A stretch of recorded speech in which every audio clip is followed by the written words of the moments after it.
خو دلته سوال دا راځي چې هلکه د پیغمبر درجه اوچته ده او که د فرشتو درجه اوچته ده. شان او مرتبه د پیغمبر اوچته ده او که د فرشتو د یو پیغمبر نه ټولو پیغمبرانو، که ابراهیم علیه السلام دی، که موسی علیه السلام دی، او که زموږ خوږ پیغمبر دی صلی الله علیه وسلم، نو د ده درجه اوچته ده او که د فرشتو درجه اوچته ده. نو جواب دا دی چې د پیغمبرانو درجه اوچته ده، او چې هر کله د پیغمبر درجه اوچته شوه نو د پیغمبر د انسانانو نه دی، یعنی پیغمبر هم انسان دی. صحیح شوله که نه؟ نو چې هر کله د پیغمبر درجه اوچته شوله نو د انسان درجه هم اوچته شوله. ٹھیک شوله که نه؟ یعنی نوع د انسان، قسم د انسان چې کوم دی، د انسانیت درجه ډېره زیاته اوچته شوله. صحیح شوله که نه؟ نو د دغې وجې نه علما کرام فرمایي چې د انسان درجه د فرشتو نه هم اوچته ده،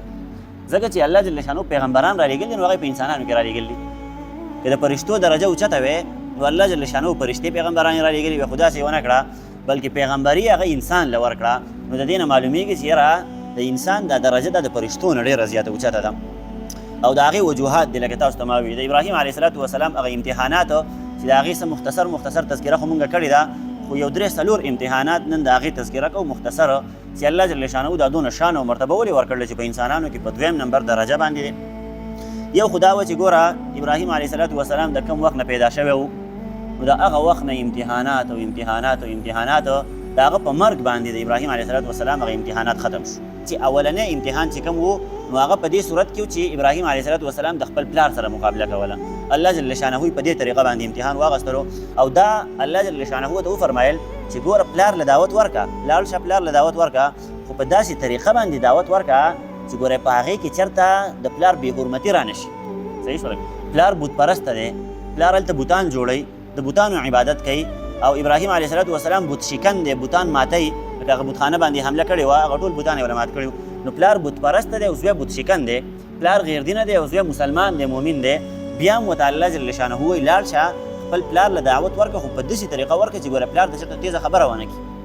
په څه باندې پوهېږي؟ نو د دقې وجې نه ابراهیم علیه السلام چې کله هم خپل پلار له دعوت ورکړلی نو یا ابتي مطلب زما پلار جانه، یا پلار جانه دا خبره ومنه. او د پلار د مرګه پورې په ابراهیم علیه السلام پر خپل پلار باندې محنت او کوشش کوو چې دی مسلمان شي او دی ایمان راوړي او دی بوتانو نه قلار شي. بهرحال اولنی امتحان دغه و. دویم امتحان بیا دا و چې د ټول قوم سره مخالفت راغلی و. صحیح شوله که نه؟ ځکه الله جل شانه ته حکم وکړو وایي ته اوس دې ټول قوم ته دعوت ورکړه او دې خلکو ته ووایه چې د بوتانو عبادت مه کوئ او تاسو د الله جل شانه عبادت شروع کړئ. نو قوم ډېر زیات مخالفت وکړو تر دې پورې چې ابراهیم علیه السلام ډېر خطرناکې سزاګانې ورکړې. بیا چې کله د هغه نمرود سره مقابله راله، د هغه سره مناظره وشوله پوهېږې په قسم باندې، او هغه وله بیا قسم سزاګانې ورکړې. کله یې په جیل کې دننه کاوه، قیدخانه کې به کله بنداوه، او کله یې اور ته ورګزار کړو، او کله یې ورسره یو قسم کار وکړو، کله سزاګانې ورکوه، کله یو څه کوه، کله بل څه کوه. بهرحال دغه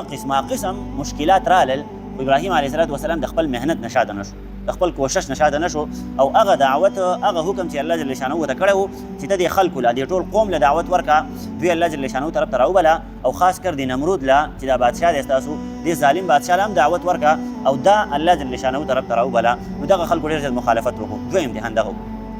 بل امتحان الله جل شانه دا واغستو چې هغه ابراهیم علیه السلام ته الله جل شانه حکم وکړو وایي ته د خپله ښځه او د خپل بچی د ځان سره که او لاړ شه مکې مکرمې ته، او دو ته څه وایه هم چې زه به تاسو هلته به زه به پرېږدم به بیا به درنه زه بیرته راځم. نه چې نه داسې ورته ونه وې، خو بس هغه یې د ځان سره کړل، مکې مکرمې ته لاړو، او د بیت الله شریف چې په کوم ځای کې یې دغلته یوه ونه وه، او دغه ځای کې الله جل شانه ته حکم وکړو چې دغه ونې په یخ کې د خپل بچی او د خپله ښځه پرېږده چې نوجوانه ښځه وه، حاجره رضی الله عنها، هغه بادشاه ورکړې وه، تاسو ته ما قصه کړې وه. نو هغه دلته پرېږده خپل د پیو چې پی خوري لا ماشوم بچی دی، هغه دلته پرېږده او نوجوانه ښځه دلته پرېږده، خوشې بیابان دی. صحیح شوله؟ د دمشق نه مکې مکرمې ته یا د شام نه مکې مکرمې ته 1500 کیلومتره فاصله ده. د شام نه مکې مکرمې ته څومره کیلومتره فاصله ده؟ 1500 کیلومتره فاصله ده، او په هغه وخت کې جهازونه هم نه وو، ګاډي هم نه وو. صحیح شوله که نه؟ او څه خبره سورلي وه او که نه وه، ابراهیم علیه السلام روان شو، ماشوم بچی ورسره دی، ښځه ورسره ده، دی روان شو لاړو، دا سفر یې وکړو، هلته مکې مکرمې ته ورسېدو، هلته یې خپل ښځه او بچی پرېښودل، واپس روان شو شام ته. یعنې 1500 کیلومتره داسې او 1500 بیا داسې، دا 1500 کیلومتره سفر وشو، لاړو ابراهیم علیه السلام، دغه ځای نه بیا روان شو. څه وجه وه؟ صرف د الله جل شانه حکم و. نو دا د الله جل شانه امتحان و. بهرحال الله جل شانه پکې هغه پاس کړو او ابراهیم علیه السلام واپس لاړو. هغه قصې به را روانې مخکې ښه هغه بیا تفصیلي کوو د اخره سره، اوس د امتحانات تذکره کوو. یو دغه امتحان وشو. صحیح شوله؟ بل دا امتحان الله جل شانه واغستو چې دغه ماشوم بچی کله رالوی شو او د منډو ترلو شو، لکه دا صحیح شوله که نه چې د منډو تړلو شو نو بیا ورته الله جل شانه حکم وکړو اوس دا ذبحه که زما په نوم باندې ابراهیم علیه الصلاة والسلام داسې ونه وي چې یو زوی دې راکړی دی او